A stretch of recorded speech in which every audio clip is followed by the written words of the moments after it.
है अगर stock market में इंटरेस्ट तो सब्सक्राइब करना ना भूलें और साथ में ही बेल आइकन को भी प्रेस करें ऑल नोटिफिकेशंस के लिए। सो स्टूडेंट, आज हम वापस से रिसर्च एनालिस्ट के बारे में पढ़ेंगे। रिसर्च एनालिस्ट के मॉक टेस्ट ऑलरेडी मैंने काफ़ी शेयर्स किए हुए हैं आपके साथ, तो आप देख सकते हो वहाँ पे आप अगर प्लेलिस्ट में भी जाएंगे तो वहाँ भी आपको प्रोवाइड हो जाएगा। प्लस साथ में अगर आप चाहो तो आप मुझे पिंग भी कर सकते हो और क्लासेस भी प्रोवाइड होती है हमारी तरफ से, तो अगर उसके बारे में आपको कोई इन्फॉर्मेशन लेनी है तो वो भी आप जान सकते हो। साथ में प्लेलिस्ट में अगर आप जाओगे तो वहाँ पे मॉक टेस्ट के क्वेश्चंस देखेंगे। अगर आप NISM का एग्ज़ाम दे रहे हो XV का रिलेटेड टू अगर रिसर्च एनालिस्ट दे रहे हो तो आपके लिए काफ़ी हेल्पफुल होने वाला है वो, तो आप वो देख सकते हो। तो चलिए हम यहाँ से स्टार्ट करते हैं। हम थर्ड क्वेश्चन में देखेंगे, disclosing allocation of money raised from investor in IPO and FPO is the job of complaints officer. तो यहाँ पे जो थर्ड क्वेश्चन दिया हुआ है उसके बारे में पहले पढ़ते हैं कि ये क्या एक्सप्लेन कर रहा है। कंप्लेंट्स ऑफिसर जो होता है वो क्या होता है। तो जब भी कोई स्टॉक मार्केट में कोई भी कंपनी जो होती है वो लिस्टेड होती है, तो जो कंप्लाइंस ऑफिसर होता है तो उसको अपॉइंट किया जाता है, वो अपॉइंट करना होता है। उसका काम क्या होता है? IPO लाना, मार्केट में, स्टॉक मार्केट में IPO को लेके आना। अब हम यहाँ पे पढ़ते हैं IPO और FPO। जब कोई भी शेयर्स मार्केट में रिलीज करनी होती है, मार्केट में कोई भी शेयर लाना होता है तो वो IPO के थ्रू आता है। तो IPO लाने के बाद जब मार्केट में एक बार IPO आ जाता है तो उसके बाद क्या होता है कि और भी अगर शेयर्स को कोई भी पर्टिकुलर अगर कोई कंपनी है वो अपने शेयर्स को और भी मार्केट में उतारना चाहती है, जैसे कि फॉर एग्जांपल रिलायंस इंडस्ट्रीज़ है, तो उसने IPO रिलीज़ कर दिया एक बार, उसके बाद उसके पास बहुत सारे शेयर्स जो होते हैं कंपनी के पास ऑलरेडी रखे हुए होते हैं, तो उसको और भी शेयर्स मार्केट में उतारना है आगे आने वाले टाइम में, तो वो IPO के थ्रू तो नहीं उतार सकता, क्योंकि IPO जो होता है वो एट अ टाइम एक ही बार ही ला सकती है। उसके बाद आप क्या करती है कंपनी कि FPO लेके आएगी। FPO क्या होता है? फॉलो ऑन पब्लिक ऑफर होता है। इसका जो फुल फॉर्म होता है वो होता है follow on public offer. Because of IPO जो है वो कंपनी एक ही बार ला सकती है, फिर FPO के द्वारा पब्लिक में शेयर डिस्ट्रीब्यूट करना होता है। जो IPO तो एक बार कंप्लीट हो जाता है, तो जब वो FPO आता है तो वो उसके थ्रू वो मार्केट में पब्लिक को शेयर्स प्रोवाइड कराती है, ठीक है, वैसे डिस्ट्रीब्यूट करती है। तो कंप्लायंस ऑफिसर का क्या काम होता है? IPO और FPO के लिए क्या होता है कि डिटेल बनाना, वर्क करना, ध्यान देना, उसको अरेंज करना, और IPO और FPO के लिए क्वालिटी रिजल्ट वगैरह ये सारी चीज़ें कंपनी जो भी होती हैं इसके अंदर आते हैं। कंप्लेंट्स ऑफिसर की जिम्मेदारी होती है कि जो शेयर होल्डर कौन कौन है उनको मैनेजमेंट एवरीथिंग, उसका चेंजमेंट जो भी हो रहा है, जितने भी कंप्लेंट्स है, जितनी भी कंप्लेंट्स ऑफिसर हैं, जितनी भी कंपनी के अंदर आते हैं, जितनी भी कंपनी के, तो वो कंप्लेंट्स ऑफिसर ही देखता है। पर्टिकुलर ये सारी चीज़ें जो वर्क होता है वो कंप्लेंट्स ऑफिसर का होता है, उसके अलावा ये वर्क कोई नहीं करता। तो रिलेटेड टू IPO सारे वर्क कौन करता है?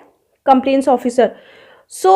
यहाँ पे क्वेश्चन बोल रहा है disclosing allocation of money raised okay from investor. अगर पैसा लेना है तो कंप्लेंट्स ऑफिसर सब देखता है कि कंपनी का कोई भी जो रूल है, कंपनी का कोई भी नियम है वो टूटने ना पाए, सारे कंपनी के जितने भी नियम है वो फॉलो करे, ठीक है। तो ये सारे काम किसके होते हैं? कंप्लेंट्स ऑफिसर को होते हैं। तो यहाँ पे जो क्वेश्चन है वो ये पूछ रहा है disclosing allocation of money raised from investor in IPO FPO in the job of complaints officer. So it's state is totally true, तो इसका जो आंसर होगा वो ट्रू होगा।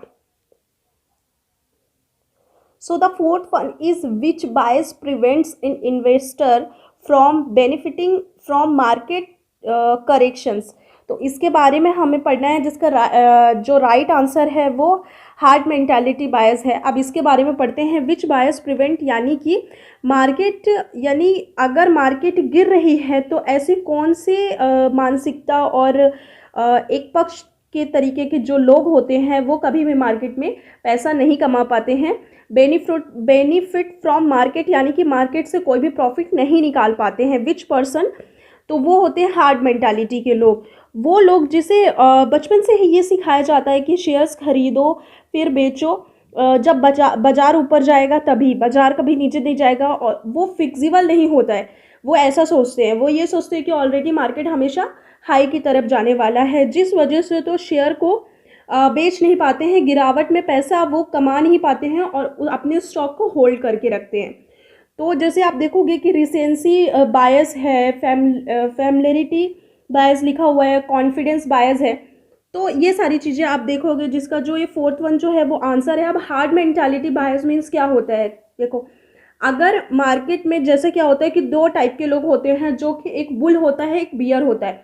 बुल मीन्स होता है कि जो मार्केट बढ़ने पे पैसा लगाता है, बियर मतलब कि जो मार्केट घटने पे पैसा लगाता है, जो ऑलवेज यही बोलते हैं कि बाजार बढ़ेगा पैसा मिलेगा, बाजार कभी, जब बाजार घटता है तो हमेशा पैसा जाता है।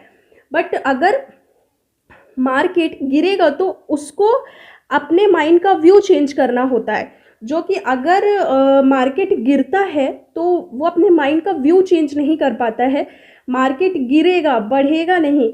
पर हार्ड मेंटालिटी के लोग क्या होते हैं कि वो हमेशा यही सोचते रहते हैं कि मार्केट हमेशा बढ़ेगा।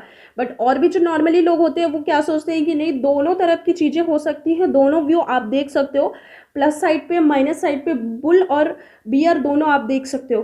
तो इस पूरे क्वेश्चन का जो सार है, जो इसका ज्ञान है, वो यही है कि हार्ड मेंटालिटी के जो लोग होते हैं वो पैसा नहीं कमा पाते हैं मार्केट में कभी, और ना ही मार्केट बदलेगा, बाकी सब समय के साथ बदल सकते हैं, बट हार्ड मेंटालिटी के लोग जो होते हैं वो मार्केट में कभी नहीं बदलते। तो which bias prevent in investor from benefiting from market correction is, answer is herd mentality bias. यहाँ पे हमने कॉन्टैक्ट नंबर भी दे रखा हुआ है, अगर आप व्हाट्सएप करना चाहो, ट्विटर करना चाहो, या इंस्टाग्राम के थ्रू आप मैसेज करना चाहते हैं, या टेलीग्राम के थ्रू करना चाहते हैं, फेसबुक के थ्रू करना चाहते हैं, तो यहाँ पे सारी डिटेल जो हैं वो फिल हो गई हैं। तो ये आप देख सकते हो, साथ में कंपनी का वेबसाइट लिंक भी हमने प्रोवाइड किया हुआ है, अगर वहाँ से भी आपको डायरेक्ट कुछ भी क्वेश्चन पूछना है या क्लासेस रिगार्डिंग कोई भी इन्फॉर्मेशन चाहिए तो आप वहाँ पे जाके हमें इन्फॉर्मेशन वहाँ से गेन कर सकते हो, और साथ में आप मेल भी कर सकते हैं डायरेक्टली। तो आई होप सो ये वीडियो आपको सही लगा होगा, अगर कोई भी डाउट आता है तो आप कमेंट कर सकते हैं। तो चलिए मिलते हैं नेक्स्ट वीडियो में, तब तक के लिए take care of your health and your family. जय हिंद।